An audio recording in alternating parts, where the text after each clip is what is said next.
ಅಯೋಧ್ಯೆ ಪ್ರಾಣ ಪ್ರತಿಷ್ಠಾಪನೆಯ ವಿಚಾರ ಇದೀಗ ಹಲವು ರಾಜಕೀಯ ಕಾರಣಕ್ಕೂ ಕೂಡ ಚರ್ಚೆಗೆ ಗ್ರಾಸವಾಗ್ತಾ ಇದೆ. ಅದರಲ್ಲೂ ಪ್ರಮುಖವಾಗಿ ಎಐಸಿಸಿಯ ನಾಯಕರು ಇಡೀ ಕಾರ್ಯಕ್ರಮದಿಂದ ದೂರ ಉಳಿಯುವಂತಹ ನಿರ್ಧಾರವನ್ನು ಕೈಗೊಂಡಿದ್ದಾರೆ. ಈ ಬಗ್ಗೆ ಮಾತನಾಡೋದಕ್ಕೆ ಹಿರಿಯ ನಾಯಕರಾಗಿರುವಂತಹ BK ಹರಿಪ್ರಸಾದ್ ಅವರು ನಮ್ಮ ಜೊತೆಗಿದ್ದಾರೆ.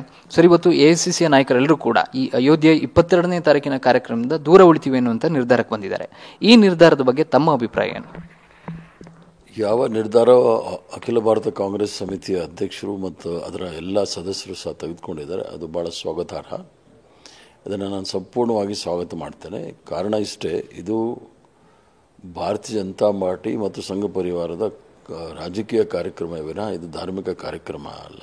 ಈಗಾಗಲೇ ಈ ವಿಚಾರದಲ್ಲಿ ನಾನು ಅಖಿಲ ಭಾರತ ಕಾಂಗ್ರೆಸ್ ಸಮಿತಿ ಅಧ್ಯಕ್ಷರಿಗೆ ಒಂದು ಪತ್ರವನ್ನು ಸಹ ಬರೆದಿದ್ದೆ. ಇದು ಕೇವಲ ರಾಜಕೀಯ ಕಾರ್ಯಕ್ರಮ, ಇದು ಧಾರ್ಮಿಕ ಕಾರ್ಯಕ್ರಮ ಅಲ್ಲ. ಇದರಿಂದ ನಾವು ದೂರ ಉಳಿಯೋದು ಒಳ್ಳೆಯದು ಅಂತ ಮೊದಲೇ ನಾನು ಪತ್ರನೂ ಸಹ ಬರೆದಿದ್ದೆ. ಆದ್ದರಿಂದ ಈ ಒಂದು ನಿರ್ಣಯ ಏನು.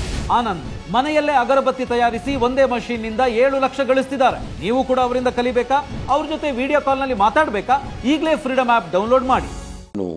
ಕಾಂಗ್ರೆಸ್ ಪಕ್ಷದವರು ತಗೊಂಡಿದ್ದಾರೆ, ಇದು ಬಹಳ ಸ್ವಾಗತ ಮಾಡ್ತೇನೆ.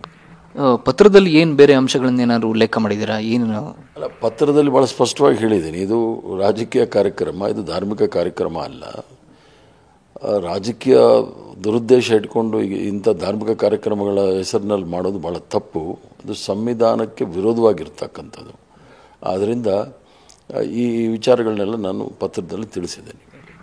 ಈಗ ಶಂಕರಾಚಾರ್ಯ ಅಂದರೆ ಸನಾತನ ಧರ್ಮ ಅಂತ ಯಾವತ್ತೂ ಕೂಡ RSS ಹೇಳುತ್ತೆ, ವಿಶ್ವ ಹಿಂದೂ ಪರಿಷತ್ ಕೂಡ ಅದೇ ಮಾತನ್ನು ಪದೇ ಪದೇ ಹೇಳುತ್ತೆ.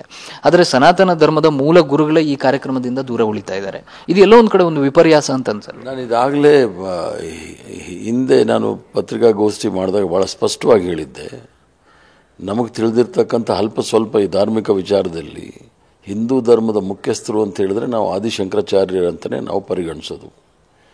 ಬಾಕಿ ಎಲ್ಲ ಮಠಗಳೆಲ್ಲ ಒಂಥರ ಬ್ರ್ಯಾಂಚ್ ಇದ್ದಂಗೆ ಇದ್ದೇ ಇರುತ್ತೆ, ಅದಕ್ಕೆ ನಮ್ಮದೇನು ಆಕ್ಷೇಪಣೆ ಇಲ್ಲ. ಬಟ್ ನಮ್ಮ ನಂಬಿಕೆ ಏನು, ಹಿಂದೂ ಧರ್ಮದ ಮುಖ್ಯಸ್ಥರು ಅಂತ ನಮ್ಮ ನಂಬಿಕೆ ಏನು, ಗಾಢವಾದ ನಂಬಿಕೆ ಏನು ಅಂದರೆ ಶಂಕರಾಚಾರ್ಯರು ಮುಖ್ಯಸ್ಥರು ಅಂಥೇಳಿ. ಅವರೇನಾದರೂ ಈ ಕಾರ್ಯಕ್ರಮ ಮಾಡಿದರೆ ಅದಕ್ಕೇನು ಆಮಂತ್ರಣ ನಿಮಂತ್ರಣ ಯಾರಿಗೂ ಬೇಕಾಗಿಲ್ಲ. ಜಗದ್ಗುರುಗಳು ಮಾಡುವಾಗ ಎಲ್ಲರೂ ಸಹ ಹೋಗ್ತಾರೆ, ಅದಕ್ಕೆ ಈ ಡ್ರಾಮಾ ಏನೂ ಬೇಕಾಗಿರಲಿಲ್ಲ. ಜಗದ್ಗುರುಗಳವರು ತಗೊಂಡಿರ್ತಕ್ಕಂಥ ನಿರ್ಣಯವೂ ಸಹ ಭಾಳ ಒಳ್ಳೆಯ ನಿರ್ಣಯ ಅಂತ ನನಗನ್ಸುತ್ತೆ. ಬಟ್ BJP ಇದನ್ನು ಬೇರೆ ರೀತಿಯ ಕೋನದಿಂದಲೇ ಮಾತನಾಡ್ತಾ ಇದೆ. ಇದು ಧರ್ಮ ವಿರೋಧಿ. ಅಯೋಧ್ಯೆ ರಾಮ ಮಂದಿರ ವಿಚಾರದಲ್ಲಿ ಕಾಂಗ್ರೆಸ್ ಅಫಿಡವಿಟ್ ಅನ್ನು ಸಲ್ಲಿಸಿದಾಗಲೂ ಕೂಡ ರಾಮ ದೇವರೇ ಅಲ್ಲ ಅನ್ನುವಂಥ ಅಂಶವನ್ನು ಅಫಿಡವಿಟ್ ಅಲ್ಲಿ ಹೇಳಿತ್ತು. ಈಗ ದೇವರು ಅಂತಕ್ಕಂಥದ್ದು ನಂಬಿಕೆ. ಇವತ್ತೇನಾದರೂ ಧರ್ಮ ವಿರೋಧಿಗಳು ಅಂತ ಯಾರಾದರೂ ಇದ್ದರೆ ಅದು ಭಾರತೀಯ ಜನತಾ ಪಾರ್ಟಿಯವರು. ಧರ್ಮವನ್ನು ರಾಜಕಾರಣ ಮಾಡಿ ರಾಜಕಾರಣದಲ್ಲಿ ಧರ್ಮವನ್ನು ಉಪಯೋಗಿಸ್ತಕ್ಕಂಥದ್ದು ಇದು ದೇಶ ವಿರೋಧಿ ಚಟುವಟಿಕೆಗಳೇ. ಎಲ್ಲೂ ಸಹ ಯಾರೂ ಸಹ ರಾಜಕಾರಣಕ್ಕೆ ಧರ್ಮವನ್ನು ಉಪಯೋಗಿಸ್ಕೊಳ್ಬಾರ್ದು. ಅದೇ ನಮ್ಮ ಸಂವಿಧಾನ. ಸಂವಿಧಾನವನ್ನು ಮೀರಿ ನಡೀತಕ್ಕಂಥವರೆಲ್ಲರೂ ದೇಶದ್ರೋಹಿಗಳು ಅಂತ ನನಗೆ ಅನಿಸುತ್ತೆ. ಸೊ ಇದನ್ನು ಹೇಗಿದ್ರು ಇದಕ್ಕೆ ರಾಜಕೀಯ ಒಳಮಿಳಿತ ಸೇರ್ಕೊಂಡ್ಬಿಟ್ಟಿದೆ. ಇದನ್ನು ಹೊರತೆಗೆಯೋದಕ್ಕೆ ಸದ್ಯಕ್ಕೆ ಸಾಧ್ಯ ಇಲ್ಲ ಅನ್ನೋದು ರೀತಿಯಲ್ಲಿ ಕಂಡು ಬರ್ತಾ ಇದೆ. ಸೊ ಲೋಕಸಭಾ ಚುನಾವಣೆ ಮೇಲೆ ಏನೇ ಪರಿಣಾಮ ಆದರೂ ಅದನ್ನು ಕಾಂಗ್ರೆಸ್ ಎದುರಿಸುತ್ತೆ. ನೋಡಿ, ಹಿಂದೂ ಸಾಮ್ರಾಟ್, ಹಿಂದೂ ಹೃದಯ ಸಾಮ್ರಾಟ್ ಅಂತ ಹೇಳಿರ್ತಕ್ಕಂಥವ್ರು ನೀವು 2014 2019 ಅಂಕಿ ಅಂಶಗಳನ್ನು ನೋಡಿ ಎಷ್ಟು ಜನ ಹಿಂದೂಗಳು ಇವ್ರಿಗೆ ವೋಟ್ ಮಾಡಿದ್ದಾರೆ ಅಂಥೇಳಿ. ಇವರು ಹಿಂದೂ ಕಾಲು ಭಾಗದಷ್ಟು ಹಿಂದೂ ವೋಟ್ ತೊಗೊಳಕ್ಕಾಗಿಲ್ಲ ಇವ್ರಿಗೆ. ಅಂಕಿಅಂಶಗಳು ನೋಡಿದಾಗ ಭಾಳ ಸ್ಪಷ್ಟವಾಗಿ ಗೊತ್ತಾಗುತ್ತೆ, ಇವ್ರು ಏನೇ ಮಾಡಿದ್ರೂ ಸಹ ಜನಗಳನ್ನ ಮೂರ್ಖರು ಮಾಡೋಕ್ಕಾಗೋದಿಲ್ಲ. ಒಂದು ಸಲ 2 ಸಲ ಮಾಡಿದ್ದಾರೆ, 3ನೇ ಸಲ ಆಗೋದಿಲ್ಲ. ಜನಗಳು ಅದಕ್ಕೆ ಉತ್ತರ ಕೊಡ್ತಾರೆ. ಜನಗಳಿಗೆ ಬೇಕಾಗಿರ್ತಕ್ಕಂಥದ್ದು ರೋಟಿ ಕಪಡ ಮಕಾನ್ ಅಂತ ಏನು ನಾವು ಹಿಂದಿನಲ್ಲಿ ಹೇಳ್ತೀವಿ, ಹೊಟ್ಟೆಗೆ ಊಟ, ಉಟ್ಕೊಳ್ಳೋಕೆ ಬಟ್ಟೆ, ಇರೋಕ್ಕೊಂದು ಸೂರು ಬೇಕಾಗಿದೆ. ಅದ್ರ ಬಗ್ಗೆ ಚರ್ಚೆನೇ ಮಾಡಿಲ್ಲ. ಅದು ಭಾರತೀಯ ಜನತಾ ಪಾರ್ಟಿಗೆ ಅದರ ಅಜೆಂಡಾನೇ ಅಲ್ಲ. ಭಾರತೀಯ ಜನತಾ ಪಾರ್ಟಿ, ಜನಸಂಘ ಇವೆಲ್ಲ ಹುಟ್ಟಿದಾಗ್ಲಿಂದಲೂ ಸಹ ಅವರ 3 ಅಜೆಂಡಾ ಇದ್ದಿತ್ತು.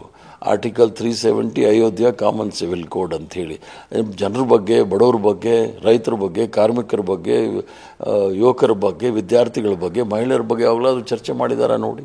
ಸಾಧ್ಯನೇ ಇಲ್ಲ. ಆದ್ದರಿಂದ ಇದು ಸಂಪೂರ್ಣವಾಗಿ ರಾಜಕೀಯ ಪ್ರೇರಿತವಾದ ಕಾರ್ಯಕ್ರಮ. ಇದು ಕಾಂಗ್ರೆಸ್ ಪಕ್ಷ ತೆಗೆದುಕೊಂಡಿರ್ತಕ್ಕಂಥ ತೀರ್ಮಾನ ಭಾಳ ಸ್ವಾಗತಾರ್ಹ. ಇದಿಷ್ಟು ಹಿರಿಯರಾಗಿರುವಂಥ ಬಿ ಕೆ ಹರಿಪ್ರಸಾದ್ ಅವರು ಮಾತ್ರ.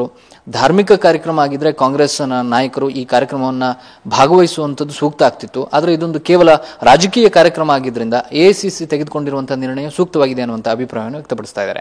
ಕ್ಯಾಮರಾ ಪರ್ಸನ್ ವಿನೋದ್ ಜೊತೆ ಪ್ರಸನ್ನ ಗಾಂವ್ಕರ್, TV9 ಬೆಂಗಳೂರು.